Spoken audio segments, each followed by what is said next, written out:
வணக்கம் ஷர்மிளா. அதான் தாவேகா தலைவர் விஜயுடைய விமானம் இன்னும் டெல்லி விமான நிலையம் சேரவில்லை. இன்னும் ஒரு அரை மணி நேரங்கள் ஆகும் என்று எதிர்பார்க்கப்படுகின்றது. அவர் 7 மணிக்கு மேல் அங்கிருந்து சென்னையிலிருந்து கிளம்பியிருந்தார். கிட்டத்தட்ட 2 மணி நேரங்களுக்கு மேல் ஆகும் டெல்லி வந்தடைய. ஆனால் தற்பொழுது வட இந்தியா முழுவதிலுமே மிக கடுமையான ஒரு பனிக்காலம் நீங்கள் பார்த்து கொண்டிருப்பீர்கள். அதன் காரணமாக பல்வேறு போக்குவரத்துமே தாமதமாக கொண்டிருக்கக்கூடிய சூழ்நிலையில் தற்பொழுது விஜயினுடைய விமானம் இன்னும் டெல்லி விமான நிலையம் வந்தடையவில்லை. எனவே இன்னும் ஒரு அரை மணி நேரங்கள் ஆகும் என்று எதிர்பார்க்கப்படுகிறது. அதனைத் தொடர்ந்து அவர் டெல்லி வந்தவுடன் விமான நிலையத்திலிருந்து சிபிஐ அலுவலகத்திற்கான் நேரில் செல்வார் என்று எதிர்பார்க்கப்படுகின்றது. கிட்டத்தட்ட 11 மணி அளவில் இந்த விசாரணையானது தொடங்கும் என எதிர்பார்க்கப்படுகின்றது. தற்பொழுது 10 மணி 7 நிமிடங்கள் ஆகின்றது. கிட்டத்தட்ட இன்னும் ஒரு 53 நிமிடங்கள் இருக்கின்றது. அதற்குள்ளாக விஜய் சிபிஐ அலுவலகம் வந்து விடுவாரா அல்லது கால தாமதம் ஆகுமா என்பதை நாம் பார்க்க வேண்டும்.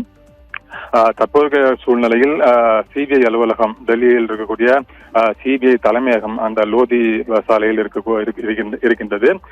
தற்போதைய சூழ்நிலையில் மிகவும் அமைதியாக அந்த அலுவலகமானது காட்சியளிக்கின்றது. ஆனால் பாதுகாப்பானது தொடர்ந்து அதிகரிக்கப்பட்டு வருகின்றது அந்த பகுதியில்.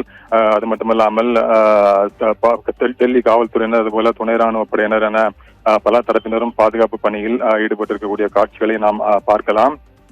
அந்த சிபிஐ அலுவலகம் தலைமை அலுவலகம் அமைந்திருக்கக்கூடிய பகுதியில் வாகனங்கள் இன்று நிறுத்துவதற்கு தடை செய்யப்பட்டிருப்பதாக தடை செய்யப்பட்டிருக்கின்றது.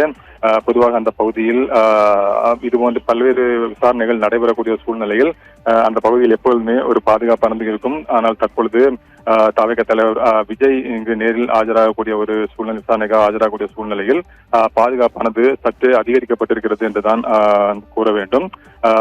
பொதுவாகவே இந்த பகுதியை பொறுத்தவரையில் சில நேரங்களில் இது போன்ற ஒரு விசாரணை நடைபெறுவது என்பது இதுவே முதல் முறை என்று பார்க்க வேண்டும். அதாவது நான் கூறுவது என்னவென்றால் பல்வேறு ஊழல் முறைகேடுகள் தொடர்பாகத்தான் பல கட்சியுடைய தலைவர்கள் இதுபோன்று விசாரணைக்காக பொதுவாக அழைக்கப்படுவது வழக்கம். அதுபோன்ற ஒரு சூழ்நிலையில் அந்த கட்சியை சேர்ந்தவர்கள் அதற்கு எதிர்ப்பு தெரிவித்து இதுபோன்று பல்வேறு போராட்டங்கள் ஆர்ப்பாட்டங்கள் செய்வதை நாம் பார்த்திருக்கின்றோம்.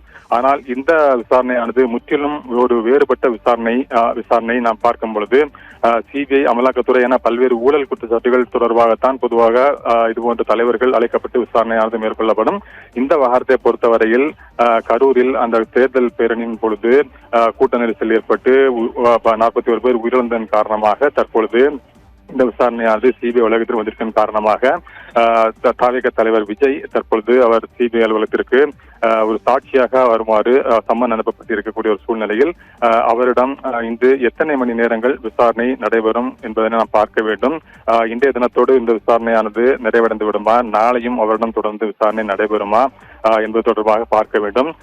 சிபிஐ என்ன மாதிரியான கேள்விகளை முன்வைக்கின்றார்கள் என்பது முக்கியமான ஒரு விஷயம். ஏனென்றால் ஏற்கனவே இந்த விவகாரத்தை பொறுத்தவரையில் தமிழக அரசினுடைய பாதுகாப்பு குறைபாடுகள் இருந்ததாக ஏற்கனவே குற்றச்சாட்டுகள் முன்வைக்கப்பட்டிருந்தது. அது மட்டுமில்லாமல் அது தொடர்பான வீடியோ ஆதாரங்களும் கொடுக்கப்பட்டிருப்பதாக தெரிவிக்கப்படுகின்றது.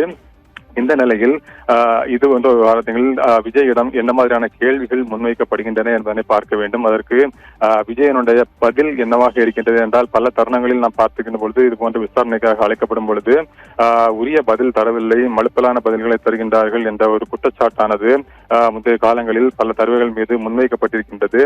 இந்த விவகாரத்தை பொறுத்தவரையில் இதில் விஜய் என்ன மாதிரியாக சாட்சியம் வாக்குமூலம் அளிக்கப் போகின்றார் என்பது மிகவும் முக்கியமான ஒன்றாக பார்க்கப்படுகின்றது. எனவே பல்வேறு ஒரு எதிர்பார்ப்புக்கிடையே இந்த விசாரணையானது நான் குறிப்பிட்டது போல இதுபோன்ற ஒரு விசாரணை இதுவே முதல் முறை நடைபெறுகிறது என்று நாம் பார்க்க ஒரு கட்சியினுடைய தலைவரிடம் இதுபோன்ற ஒரு விசாரணை இதுவே முதல் முறை நடைபெறுகின்றது என்பதை நாம் பார்க்க வேண்டும். அதுபோன்ற ஒரு சூழ்நிலையில் விஜய் விமானம் டெல்லி விமான நிலையம் இன்னும் சேரவில்லை. அவர் டெல்லி விமானம் வந்தடைந்தவுடன் அங்கிருந்து நேரடியாக சிபிஐ அலுவலகத்துக்கு தான் செல்வார் என்று எதிர்பார்க்கப்படுகின்றது. இன்னும் சற்று நேரத்தில் நீங்கள் குறிப்பிட்டது போல இன்னொரு அரை மணி நேரங்கள் ஆகலாம் என எதிர்பார்க்கப்படுகின்றது. அதனைத் தொடர்ந்து அவர் இங்கு வருவார்.